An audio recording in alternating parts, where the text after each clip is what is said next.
ایک ہندو عورت اور سورۃ فاتحہ سے محبت کا معجزہ۔ اللہ تعالیٰ پر ایمان۔ السلام علیکم ورحمۃ اللہ وبرکاتہ۔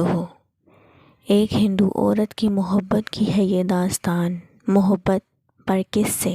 سورۃ فاتحہ سے محبت کا ایمان اور عقیدہ اتنا زیادہ سورۃ فاتحہ پر، اور اس کا شوہر کرتا تھا اس پر بے انتہا ظلم۔ کیا ملی سزا اس کے ظالم شوہر کو، اور کیا ملا انعام اس ہندو عورت کو؟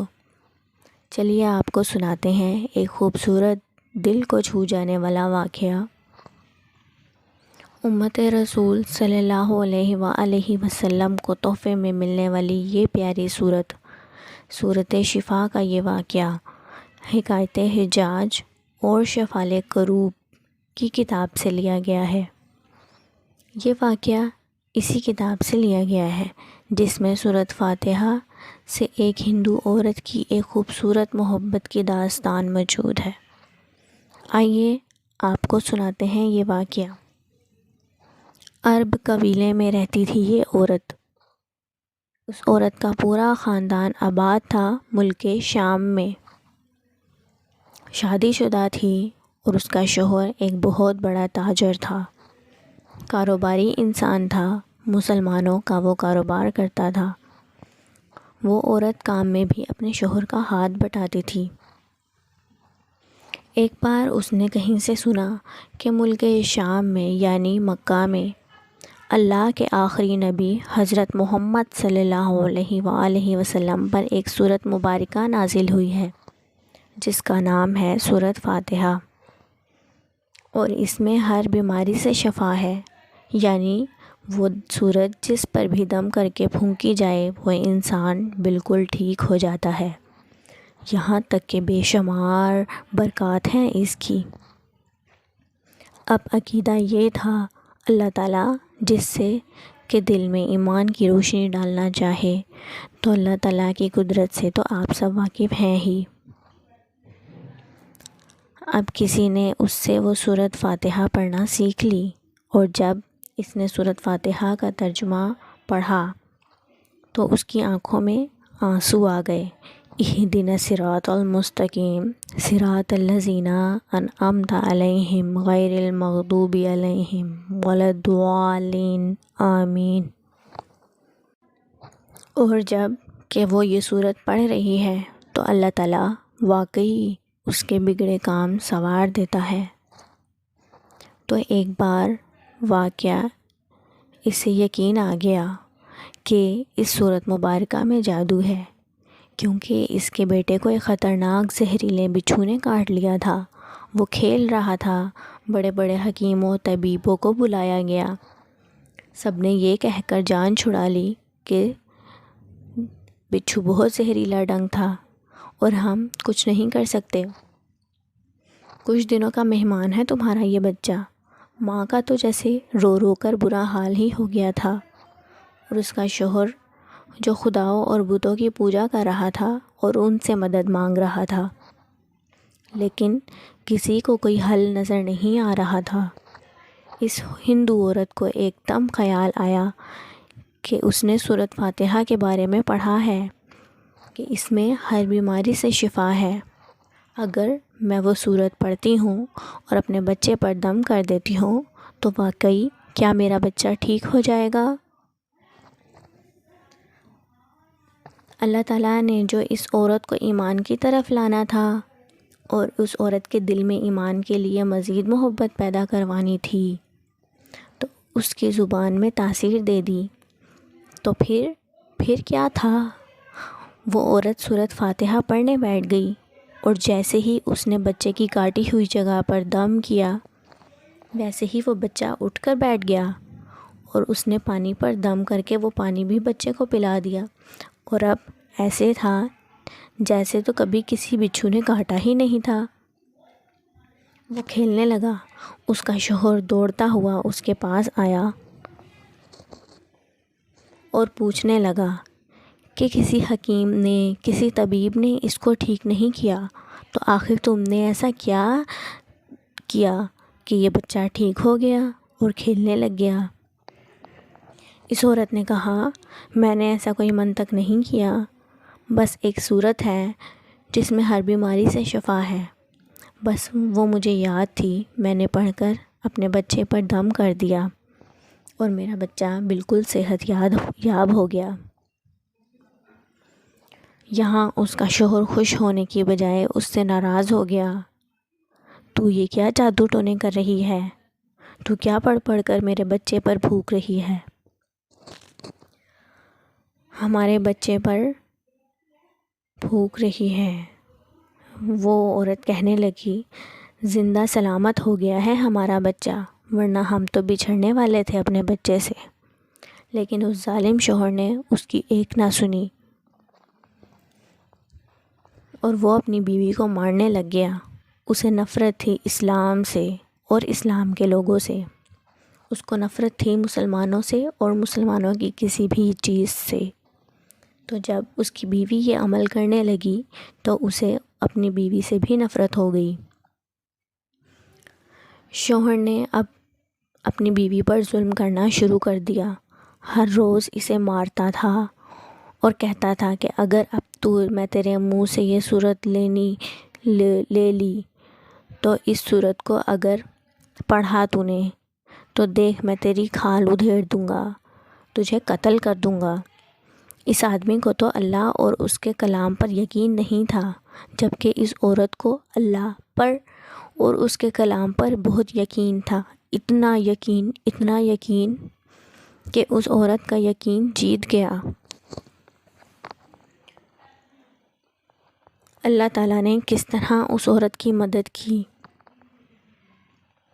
اب جب وہ آدمی گھر سے کام پر نکلا تو جہاں پر مرچ کے بہت بڑے تھال اور تھیلے موجود تھے جس پر مرچیں بھری ہوئی تھیں، جو لال مرچ ہوتی ہے وہ بھری ہوئی تھی، وہ اب مرچوں کو چیک کر رہا تھا اور ان مرچوں کو دوسرے ملک لے کر جانا تھا۔ وہ نہیں مانتا تھا اللہ کو اور اس کے رسول کو، پھر کیا اللہ تعالیٰ کا غضب اس پر نازل ہونا تھا۔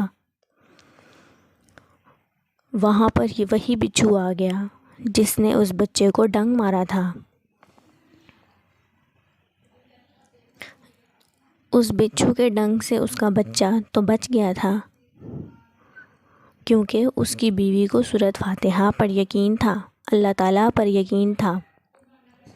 اس کے باپ کو یقین نہیں تھا تو وہ سازشیں کر رہا تھا۔ اللہ تعالیٰ کی ایک نیک بندی جو مسلمان ہونا چاہتی تھی، اس کو اپنی نیک راہ سے ہٹانا چاہ رہا تھا، تو اللہ تعالیٰ نے حکم دے دیا اسی بچھو کو، اور جب اس نے کاٹا تو وہ زہر اس کے پورے جسم میں پھیل گیا۔ پانی کیا مانگتا، وہ تو چلا ہی نہیں پا رہا تھا، اتنا تڑپا کہ انہی مرچوں کی تھال پر جا گرا اور وہ تمام مرچیں اس کے ناک، آنکھ اور منہ میں چلی گئیں۔ تڑپ کر وہیں دم توڑ گیا۔ خبر جب پہنچی پورے خاندان میں تو کوہرام سا مچ گیا اور اس کی بیوی بھی بہت اداس ہوئی۔ اس کی بیوی اس کا کاروبار میں تو ہاتھ بٹاتی تھی، لیکن اب کوئی مرد نہیں رہا تھا جو سارے کام سنبھالتا۔ کاروبار تو جیسے ختم ہی ہو گیا، تباہ ہو گیا، برباد ہو گیا۔ وہ عورت ہر طرف سے قرض دار ہو گئی تھی۔ تب وہ عورت بہت پریشان ہوئی، اب تو مالی مشکلات آ گئی ہیں گھر میں، اب تو کوئی سہارا نہیں۔ اور اس عورت کے ذہن میں وہی بات پھر سے آئی، میں سورۃ فاتحہ کا ورد کرتی ہوں، میں نے سنا ہے کہ یہ سورت بیماری کے ساتھ ساتھ پریشانیاں بھی دور کرتی ہے اور مال میں خیر و برکت بھی لے کر آتی ہے۔ اگر میں اسے یقین سے پڑھوں تو ہو سکتا ہے کہ میری مدد ہو جائے۔ اور پھر اس نے سورۃ فاتحہ کو پڑھنا شروع کیا۔ وہ روز پڑھتی تھی، ہر وقت اٹھتے بیٹھتے چلتے پھرتے سورۃ فاتحہ کا ورد کرتی تھی، ترجمے کے ساتھ پڑھتی تھی اور اتنے اعتبار اور یقین سے پڑھتی تھی کہ اللہ پاک اپنے بندوں کی دعاؤں کو ٹالتا نہیں ہے، اللہ پاک اپنے بندوں کو مایوس نہیں کرتا ہے۔ 7 دن میں اس عورت کو خوشخبری مل گئی۔ اس عورت کے شوہر کو کاروبار کو چلانے کے لیے اس شوہر کا دوست آ گیا تھا۔ یہ وہی دوست تھا جس نے اپنے ملک میں مسالے منگوائے تھے، اور جب اسے خبر ملی کہ اس کا شوہر اب اس دنیا میں نہیں رہا تو وہ دیکھنے آیا تھا کہ اس کا کاروبار کیسا چل رہا ہے۔ اور جب اسے خبر ملی کہ اس کی بیوہ عورت کی اتنی پریشانی زندگی گزر رہی ہے، اس عورت کا کوئی سہارا نہیں ہے، وہ آدمی اس بیوہ عورت کے پاس آیا اور کہا، آپ فکر مت کریں، وہ میرا بھائی تھا، اور جو اتنی پریشانی میں زندگی گزر رہی ہے، اتنی تنگی میں زندگی گزر رہی ہے، وہ حل ہو جائے گی۔ اس سے اس عورت کا سہارا بن گیا اور پورا کاروبار سنبھال لیا، اور جیسی زندگی پہلے تھی ویسی ہی ہو گئی۔ ایک دن اسی آدمی نے اس عورت کو وہ صورت پڑھتے ہوئے دیکھ لیا اور پوچھا کہ مجھے بھی دکھائیے، آخر یہ کیا منتر ہے جو آپ پڑھ رہی ہیں؟ وہ کہنے لگی، یہ کوئی منتر نہیں ہے، بلکہ مسلمانوں کی جو مقدس کتاب ہے، جو ان کے پیغمبر پر نازل ہوئی تھی، اس میں سے ایک سورت فاتحہ، اس پر مجھے بہت یقین ہے، میں نے اس سے کسی سے سیکھا تھا، اور میرا اس پر بہت پختہ یقین ہے، اور اب میں اٹھتے بیٹھتے چلتے پھرتے یہی پڑھتی ہوں، میرا بہت یقین ہے اس پر۔ وہ کہنے لگا کہ آپ مسلمان ہی کیوں نہیں ہو جاتی اگر اتنا مانتی ہو ایک سورت کو؟ اگر ایک سورت کی اتنی فضیلت ہے، اتنا فائدہ ہے، اتنی تاثیر ہے، تو ذرا سوچئے کہ پورے کلام میں کتنی تاثیر ہوگی۔ وہ عورت کہنے لگی، مسلمان تو ہو جانا چاہتی ہوں، لیکن میرا شوہر نہیں مانتا تھا۔ تو اس آدمی نے کہا کہ اب آپ کا شوہر تو نہیں رہا، اور آپ کی اتنی عقیدت، آپ کی محبت دیکھ کر ایک سورت کے ساتھ میں اتنا متاثر ہوا ہوں کہ میں بھی آپ کے ساتھ مسلمان ہونا چاہتا ہوں۔ پھر ہم دونوں مل کر پورے کلام کو پڑھیں گے، پورے قرآن پاک کو سیکھیں گے، تو کتنا اچھا لگے گا، اور اللہ تعالیٰ بھی ہم سے کتنا خوش ہوگا۔ وہ عورت کہنے لگی، ہاں آپ بالکل ٹھیک کہہ رہے ہیں، اور یوں وہ دونوں مسلمان ہو گئے۔ اس آدمی نے کہا کہ میں آپ سے نکاح کرنا چاہتا ہوں۔ دونوں کی شادی ہو گئی، اور دونوں نے مل کر کاروبار چلایا، اور پورے کلام پاک کو جب سیکھ لیا تو اللہ تعالیٰ نے انہیں اتنا نوازا کہ ان کی پشتیں راج کر رہی تھیں، اور پورا خاندان مسلمان ہو چکا تھا اب تو۔ سبحان اللہ! یہ ہے وہ عقیدت کہ وہ عورت کی مسلمان ہو گئی سورۃ فاتحہ سے محبت میں۔ سبحان اللہ!